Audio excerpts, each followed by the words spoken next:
बिस्मिल्लाहिर्रहमानिर्रहीम। अस्सलाम वालेकुम नाज़रीन, आप यूट्यूब चैनल देख रहे हैं। मैं इमरान खान हूँ। आज अजीबोगरीब मंजर देखा पाकिस्तानियों ने और उसके ऊपर तनकीद भी हो रही है। सोशल मीडिया पे खासे लोग उसके ऊपर बात कर रहे हैं, अपने अपने कमेंट दे रहे हैं। मैं ज़रा इस चीज़ को थोड़ा मुख्तलिफ तरीके से देखता हूँ, लेकिन आपके सामने मैं रख देता हूँ। काजी फ़ाइज़ ईसा साहब आज अचानक दिखाई दिए। ये पाकिस्तान के आने वाले चीफ जस्टिस ऑफ पाकिस्तान है। वो पार्लियामेंट में बैठे हुए थे क्योंकि आइन के हवाले से गोल्डन जुबली की तकरीबात हो रही थी, लेकिन उनका जिन लोगों के बीच में वो बैठे थे, इन चीज़ों को लेकर खासी तनकीद हो रही है। जिन लोगों के दरमियान काजी फ़ाइज़ ईसा साहब बैठे हुए थे, ये नैबज़दा काबीना है। आसिफ अली जरदारी उनके साथ मौजूद थे। आसिफ अली जरदारी सब जानते हैं, वफामत के बादशाह हैं, जिनका हाल ही में जो सबसे बड़ा कारनामा है वो वफादारियों को तब्दील करवाना है। हॉर्स ट्रेडिंग का अगर पाकिस्तान में कोई ट्रेड मार्क है तो वो आसिफ अली जरदारी साहब हैं, और इन्हें पाकिस्तान की सियासत में एक अलग किस्म का मुकाम हासिल है। इनके साथ काजी फ़ाइज़ ईसा साहब का बैठना, एक जानिब इसहाक डार साहब साथ मौजूद थे। इसहाक डार वो शख्सियत है जो अदालत में ये बयान दे चुके हैं कि उन्होंने शरीफ ख़ानदान के लिए मनी लॉन्ड्रिंग की थी। कुछ अर्सा पहले तक वो मफरूर भी थे और इश्तिहारी भी थे, लेकिन जब रिजीम चेंज ऑपरेशन हुआ तो उसके बाद उनको फैसिलिटेट किया गया, पाकिस्तान लाया गया और पाकिस्तान लाकर उनको वजीर बनाया गया। इसके लिए कानून के अंदर बड़ी गुंजाइशें भी पैदा की जाती हैं। काजी साहब के साथ मुख्तलिफ तस्वीर में मुख्तलिफ अहबाब बैठे हुए थे।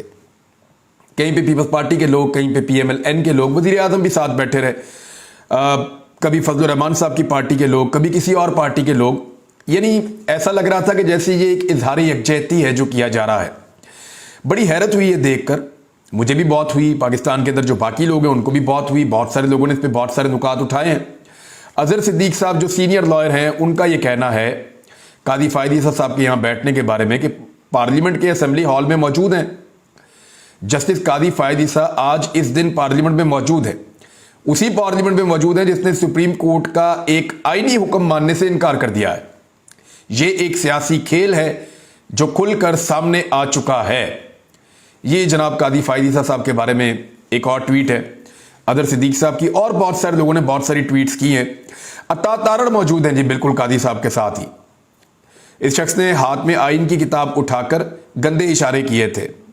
इसके बुजुर्गों ने, यानी रफ़ीक तारड़ साहब आपको याद होंगे, उनका ब्रीफ केस बड़ा मशहूर रहा माजी में, और वो मुबैना तौर पे जजेस को, अदालतों को मैनेज करते रहे, ख़रीदते रहे नवाज शरीफ साहब की ख्वाहिशात के मुताबिक। और उस दौर के जो पुराने सहाफ़ी हैं या जो तारीख़ को जानने वाले लोग हैं, वो ये किस्से आज भी सुनाते हैं और इसकी मिसालें देते हैं, और ये तल्ख़ हक़ाइक़ पाकिस्तान की तारीख़ का हिस्सा बन चुके हैं। अच्छा, सिद्दीक जान साहब ने भी एक नुक्ता उठाया बाद में, वो मैं आपको बता देता हूँ। जब ये तकरीब चल रही थी तो सिद्दीक जान ने ट्वीट किया, उन्होंने कहा कि जस्टिस काजी फ़ाइज़ ईसा, बिलावल, जरदारी और शहबाज शरीफ सब ऐवान से चले गए हैं। कन्वेंशन तो अभी तक जारी है। क्या अंदर कोई खुफिया मुलाकात हो रही है? क्या chief justice of Pakistan justice Umar Ata Bandial साहब के खिलाफ कोई नई साजिश तैयार हो रही है? ये सवालात उठाए सिद्दीक जान साहब ने।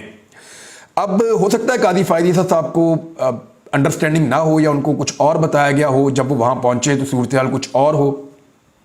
इसका हल्का सा तस्करा भी उन्होंने किया है।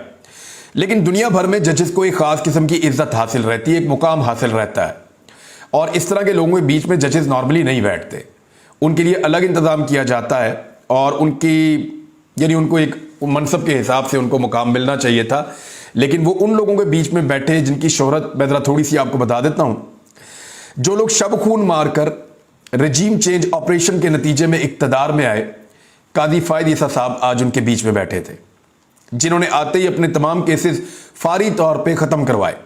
केसेस ख़त्म करवाने के लिए उन्होंने वो कवानीन ही ख़त्म कर दिए जिन कवानीन की वजह से वो गिरफ्त में आते थे। काजी फ़ाइज़ ईसा साहब आज उन लोगों के बीच में बैठे थे जिन्होंने साबिक वज़ीर आज़म पर 144 जाली मुकदमा दर्ज करवा रखे हैं। उन लोगों के साथ बैठे थे जिन्होंने सियासी मुखालिफिन पर बदतरीन फस्तायत का मुजाहरा किया है, जिन्होंने इस मुल्क में सहाफ़त मुश्किल बना दी। सहाफ़ियों के ऊपर इन्होंने गद्दारियों के और बगावतों के मुकदमे दर्ज करवाए हैं। इंसानी हकूक़ की बदतरीन पामालियाँ की हैं अपने सहूलतकारों के साथ मिलकर। चादर और चार दीवारी का तकद्दुस बार बार पामाल किया है। ख़वातीन की बेहुरमती बार बार की गई है। काजी फ़ाइज़ ईसा साहब उन लोगों के बीच में बैठे जिन्होंने गरीबों के साथ कुछ वादे किए और ख्वाब दिखाए, और उसके बाद इक़्तिदार में आने के बाद वो तमाम ख्वाब तोड़ दिए। जिन्होंने मंडियां लगाई और बार बार लगाई, जिनकी ऑडियोज और वीडियोस तक मौजूद हैं कि ये कैसे मंडियां लगाते थे और कैसे इंसानों को खरीदते थे, हॉर्स ट्रेडिंग करते थे, जिन्होंने महंगाई 3 गुना ज्यादा कर दी है, पाकिस्तान की मईशत को डबो कर रख दिया है। कादी फायद ईसा साहब इन लोगों के दरमियान में बैठे थे, जिन्होंने इसी ऐवान के अंदर चीफ जस्टिस ऑफ पाकिस्तान और सुप्रीम कोर्ट ऑफ पाकिस्तान की तौहीन की है, बार बार की है और आज फिर की है। मुझे नहीं लगता कि कादी फायद ईसा साहब को इन लोगों के दरमियान बैठना चाहिए था। बहरहाल वो एक मुअज़्ज़िज़ जज है, ये उनका अपना फैसला है, वो जहां चाहे शिरकत कर सकते हैं, लेकिन ऐसी मिसालें हमें इस तरह से मिलती नहीं हैं जैसी यहां पे कायम की जा रही हैं पाकिस्तान के अंदर। कादी फायद ईसा साहब ने बाद में ये कहा, बेशक वो ये कह दें, लेकिन उनकी मौजूदगी ने एक तासुर ये कायम किया है कि पीडीएम की जमातों की तरफ उनका झुकाव है और पीडीएम की जमातें जो हैं वो भी हर जगह पे कादी फायद ईसा साहब का नाम बुलंद करती हैं। तो ये चीज़ें जजेस को सियासी लोगों के साथ जोड़ देती हैं और बाद में जब जजेस फैसले करते हैं तो उन जजेस के फैसलों के ऊपर एतराज़ किया जाता है। फ़र्ज़ कीजिए अगर पाकिस्तान तहरीके इंसाफ ने ऐसी कोई तकरीब रखी होती और कोई जज उसमें आ जाते तो मरियम नवाज और नवाज शरीफ का बयानिया क्या होता? वो ये कहते कि आज गठजोड़ खुलकर सामने आ गया, आज पता चल गया कि ये जज इन लोगों के साथ मिला हुआ है, आज पता चल गया कि ये सब एक साथ मिलकर साजिश कर रहे हैं, आज पता चल गया कि जमहूरियत और आइन के खिलाफ रची जाने वाली साजिश के अंदर ये किरदार भी मुलव्विस था। इस किस्म के स्टेटमेंट आने थे मरियम नवाज, नवाज शरीफ, बिलावल, बाकी लोगों की जानिब से। बहरहाल कादी फायद ईसा साहब ने जब वहां पे सियासी तकारीर की गई और इवन अदालत के ऊपर बार बार इस फोरम के ऊपर तनकीद की जाती है, चीफ जस्टिस ऑफ पाकिस्तान को टारगेट किया जाता है, तो उन्होंने कहा मेरी मौजूदगी में जो सियासी बातें हुई मैं उनसे मुत्तफिक नहीं हूं। अब सियासी लोगों में आए हैं तो सियासी बातें ही उन्होंने करनी थी। उन्होंने कहा कि इदारे की तरफ से कहना चाहता हूं हम इस किताब के साथ खड़े हैं, अल्लाह के बाद इस किताब का साया है, मैं कानून के तरीके से देखता हूं और सियासी तनाजुर में देखता हूं। सियासत आपका काम है, मेरा नहीं है, मैं चीज़ों को कानून की नज़र से देखता हूं। उन्होंने कहा कि हम आईने पाकिस्तान के साथ खड़े हैं, हमारा काम कानून के मुताबिक बरवक्त फैसला करना, आपका काम अवाम के मफाद में कानून साजी करना है। सारी कानून साजी तो उन्होंने अपने मफाद में की है कादी साहब, और अभी सुप्रीम कोर्ट ऑफ पाकिस्तान को दबाने के लिए, अदालती इख्तियारात को कम करने के लिए दोबारा कानून साजी कर रहे हैं। उन्होंने कहा जी कि हमारा काम है आइन और कानून के मुताबिक जल्दी जल्दी फैसले करें। फिर कहा कि हम कभी कभी दुश्मनों से इतनी नफरत नहीं करते जितनी आपस में करते हैं, अपनी गलतियों और नादानियों को समझकर आगे बढ़ना चाहिए। कादी फायद ईसा ने कहा कि आइन की गोल्डन जुबली में शिरकत के लिए हाजिर हुआ, दूसरे जज साहिबान इसलिए नहीं आ सके, शायद वो मसरूफ थे। मैंने पूछा था क्या बातें होंगी, बताया गया आइन की बातें होंगी, मेरी मौजूदगी में जो सियासी बातें हुई उनसे मेरा कोई ताल्लुक नहीं है। और डिस्क्लेमर भी दे दिया कादी फायद ईसा साहब ने। उन्होंने कहा हो सकता है कि अगर यहां बैठने वाले अफराद के खिलाफ फैसला आ जाए तो आप कहें कि हमने तो आपको बुलाया था, फिर हमारे खिलाफ फैसला दिया, शायद मेरे खिलाफ तनकीद हो, हम दस्तूर के साथ खड़े रहेंगे और उसके मुताबिक काम करेंगे। देखिए कादी फायद ईसा साहब अब कोई भी फैसला करेंगे ना मुतनाज़ हो जाएगा मामला। पीडीएम के खिलाफ फैसला करेंगे तो कहा जाएगा कि स्कोर सेटल कर रहे हैं, बराबर कर रहे हैं, मसलियत है।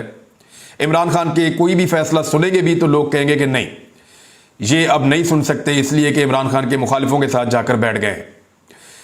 अब इस सूरत हाल में मुझे नहीं लगता कि यानी अदालत को और कितना कंट्रोवर्शियल करना है। कादी फायद ईसा साहब का ये वाला फैसला तो मेरी बिल्कुल समझ से ही बाहर है, मुझे नहीं समझ आई कि ये क्या हुआ है। इसी फ्लोर के ऊपर खड़े होकर सुप्रीम कोर्ट ऑफ पाकिस्तान के मुअज़्ज़िज़ जज साहिबान की तौहीन बार बार की जा रही है, नाम ले लेकर, और वहां पे कादी फायद ईसा साहब आने वाले चीफ जस्टिस खड़े। अब जिन लोगों ने उनके साथ तस्वीरें और वीडियोस बना ली हैं, कल को उनके फैसले अदालतों में आएंगे तो क्या तासुर जाएगा।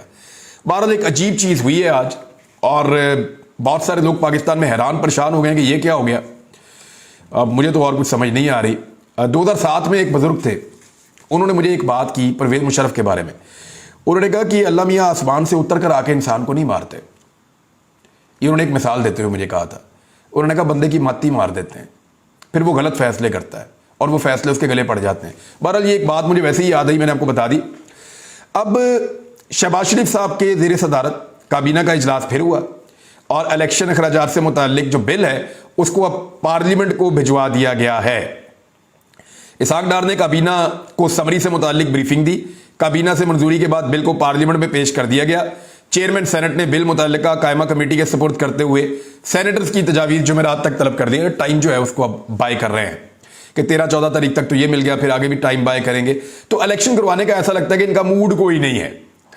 अब साथ ही एक करारदाद भी पेश की गई है कि कौमी असम्बली और चारों सूबाई असम्बलियों के इंतखाबात बैक वक्त करवाए जाएं।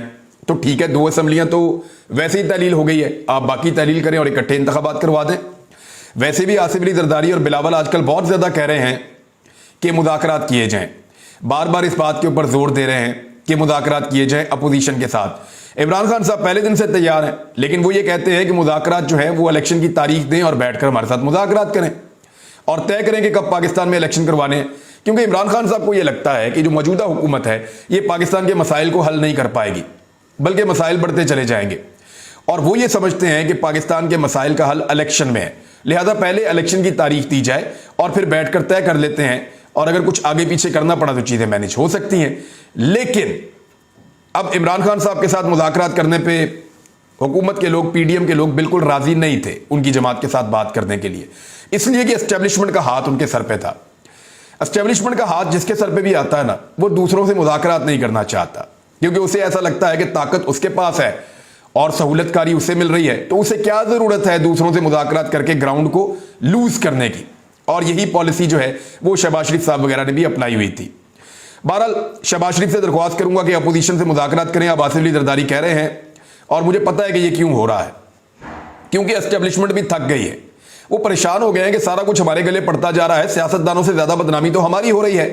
तो अब वो इनको कह रहे हैं कि यार खुदा का वास्ता मुज़ाकरात करके खुद ही इलेक्शन में आप लोग चले जाएं और इलेक्शन करवा लें। ये 4 महीने आगे पीछे की बात है, आप इलेक्शन के ऊपर एक दूसरे को राजी करें और जाकर इलेक्शन करवाएं, क्योंकि अब एस्टेब्लिशमेंट चाहती है कि मजीद बदनामी वो अपने सर पे ना ले।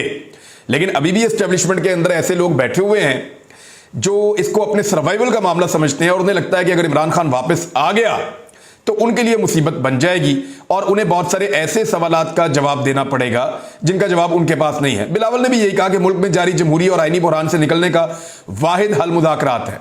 आईनी बुहरान तो वैसे है कोई नहीं, आईने पाकिस्तान के मुताबिक फैसला दे दिया है सुप्रीम कोर्ट ऑफ पाकिस्तान ने, और उसके मुताबिक इंतखाबात ही होने हैं, और वो भी 90 रोज के अंदर होने हैं।